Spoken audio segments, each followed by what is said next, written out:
You can support the channel at twistedtrees.com. The Ghost of Oxford Milford Road. When Brad Culp was a student at Miami University in Oxford, Ohio, there was a rumor that the town was one of the most haunted places in America. When Culp started an on-campus magazine, he couldn't wait to write about several of the area's most famous phantoms. Not long after his story was published, though, he kept finding himself thinking about one ghost in particular, the ghost of Oxford Milford Road.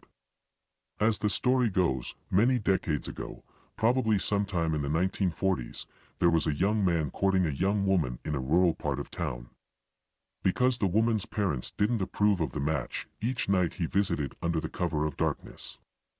After her parents went to bed, the young woman would sneak out of her farmhouse and flash the lights of her parents' car 3 times. Then her young suitor would ride his motorcycle down the road. One night he took the turn right before her house a little too sharp, says Culp. The motorcycle went one way, he went the other. His injuries were so severe that he did not survive. Rumor has it, however, that his love-struck ghost still haunts this stretch of Milford Road. Curious, Culp, his girlfriend, now his wife, and a friend decided to head out there one night to see if they could verify the tale. His girlfriend was worried she'd be completely freaked out. She believes more in that stuff than I do, Culp says. But he was mostly concerned that his suspicions, that none of this was actually true, would be confirmed.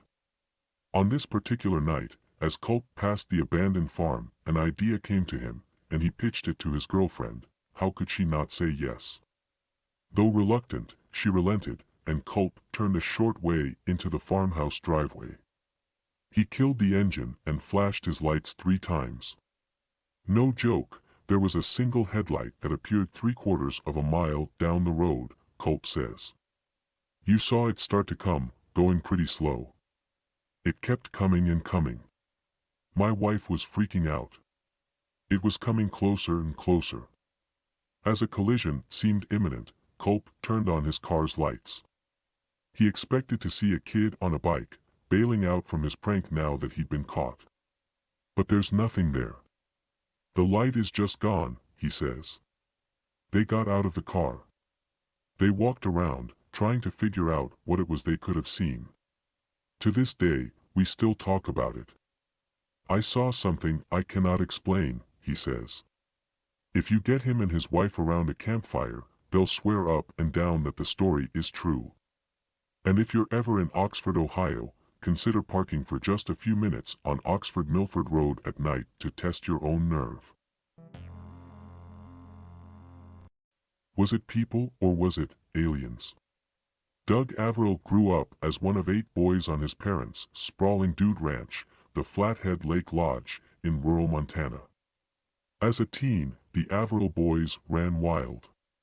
We rode around as a little gang of cowboys, he remembers. They'd saddle up and head off to check cattle on the 3 giant tracts of land the family managed, which formed a triangle around some of the state's most remote rangelands.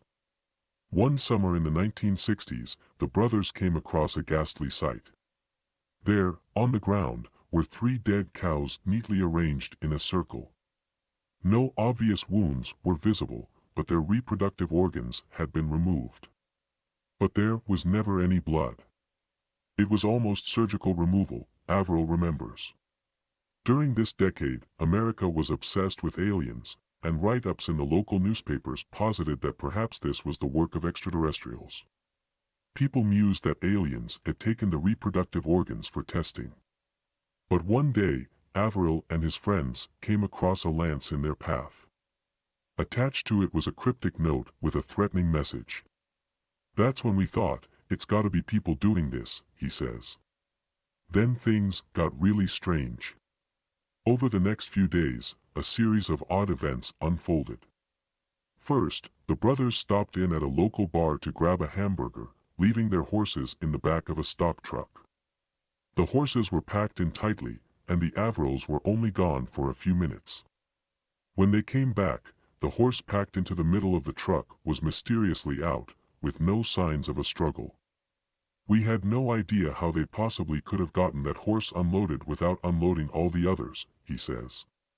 The next day, a new wrangler on the ranch fell off his horse and was badly injured.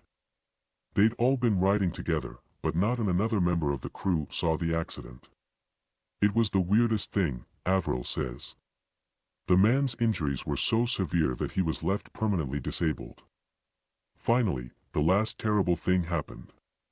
An old camp cook drove out to meet the brothers and ride for a day.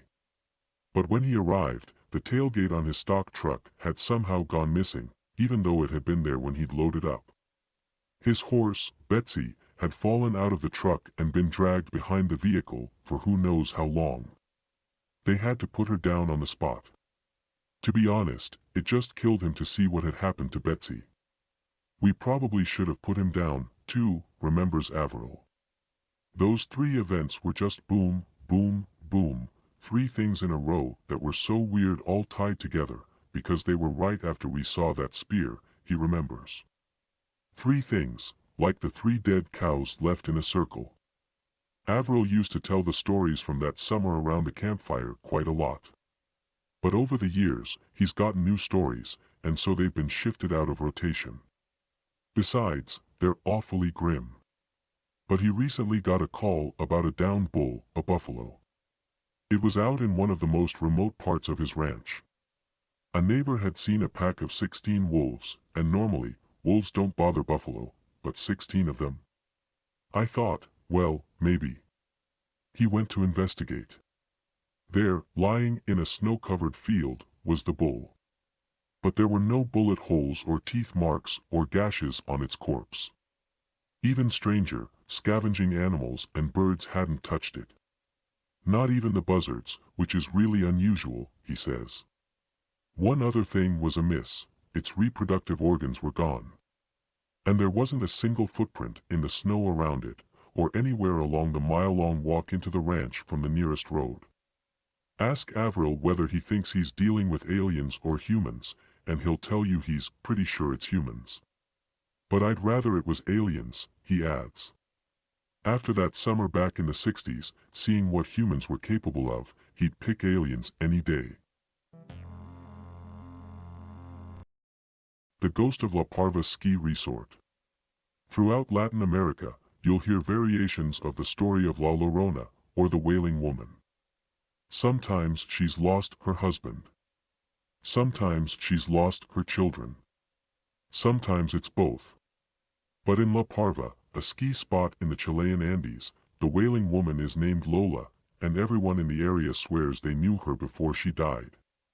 A local restaurant owner said he dated her, pro skier Drew Tapka says, adding that the ski patroller heard the story from and pointed at the exact hut where this tale takes place. The story starts on a nice day in peak ski season. Lola and her young son plan to spend the day on the slopes. As can happen in the Andes, a thick fog rose up from the valley, which often precedes the arrival of a real storm. The clouds enveloped the two as they were making their way down from the top of the mountain, and they lost contact with one another, Tapka says. Desperate to find her son, Lola began screaming his name as she ran through the thick fog.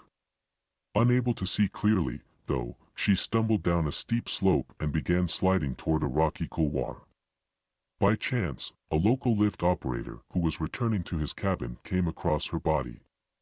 He was afraid she was dead, but on closer inspection, he found she was still alive, just barely, Tapka says. Her body was covered in lacerations from sharp rocks, and the only word she said, in the faintest whisper, was her son's name. The lift operator worked to carefully pull her body to his cabin, which was just up the hill. He bandaged her cuts as best he could and then ran to fetch the doctor. Together the doctor and lift operator made their way back to his hut, the fog hanging thickly in the air. When they arrived, though, the bed was empty. Just the bloody sheets remained. Neither the woman nor her son was ever found, Tapka says.